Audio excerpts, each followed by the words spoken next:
ကျမတို့ခံမှန်းလို့ကိုမရနိုင်အောင်အင်တာနက်နဲ့မီးတွေစပြတ်တဲ့အခါစိတ်ခံစားချက်တွေရောထွေးကုန်တယ်စိတ်လဲရှုပ်တယ်ဝမ်းနေတာကြောက်တာကြောင်ကြတာတွေအကုန်တပြိုင်နက်တည်းခံစားလိုက်ရတယ်လို့ပဲအဲ့ခံစားချက်တွေနဲ့ဘာလို့ရမယ်မှန်းလည်းမသိတော့ပဲနဲ့ပထမဆုံးတတိတသက်နေလိုက်တာနဲ့ပဲတုံ့ပြန်လိုက်တယ်လုံးဝတယောက်တည်းနေပြစ်လိုက်တယ်အဲ့တုန်းကကြောင်းတက်ဖို့မိသားစုနဲ့ခွဲပြီးအခြားမြို့ကိုရောက်နေခဲ့ရလဲပါမယ်ထင်တယ်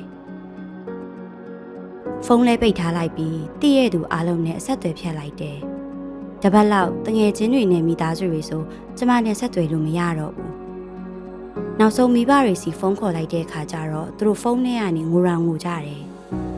သူတို့သမီးဘာအန်နီရဲမှမရှိဘူးဆိုတာကိုသိပြီးမှပဲစိတ်သက်သာရသွားတော့တယ်ပြီးတော့အခုလိုမပြောမဆိုနဲ့ပျောက်သွားတာကိုလည်းစိတ်ဆိုးကြတယ်လေဒါကိုကြားလိုက်တော့ကျမအံ့ဩသလိုလန့်သွားတယ်ဒါတွေဖြစ်ခဲ့တဲ့အတွက်ရောတယောက်တည်းတီးကြနေခဲ့တဲ့အတွက်လည်းစိတ်မကောင်းဖြစ်ရတယ်အမှတတိထားမိသွားပြီးကျမရဲ့ခံစားချက်တွေကိုစီမံတဲ့နီလန်းကိုပြောင်းရမယ်ဆိုတာသိသွားတယ်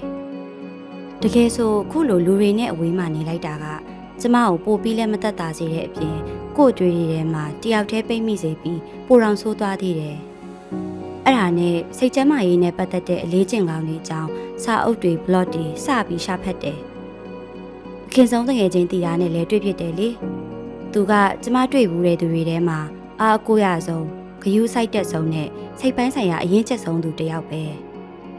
ပြီးတော့ခံစားချက်တွေကိုထိန်းညှိနိုင်ဖို့အတွက်နေ့တိုင်းဂျာနယ်ရေးတာကိုလည်းစပြီးအကျင့်လုပ်ဖြစ်တယ်အခြေအနေတွေကကိုယ့်အတွက်အယံများလာရင်တီတာတင်ပေးထားတဲ့အတိုင်းအရာအလုံးကနေခဏရက်လိုက်ပြီးအသက်ရှူလေးချင်ငန်းကိုလှုပ်လိုက်တာပဲ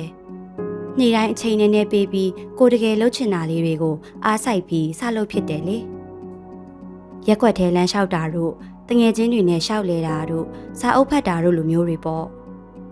တငယ်ချင်းတွေနဲ့မိသားစုတွေကိုကိုယ့်အတွက်ကြောက်စိတ်မပူပန်ရအောင်နေတယ်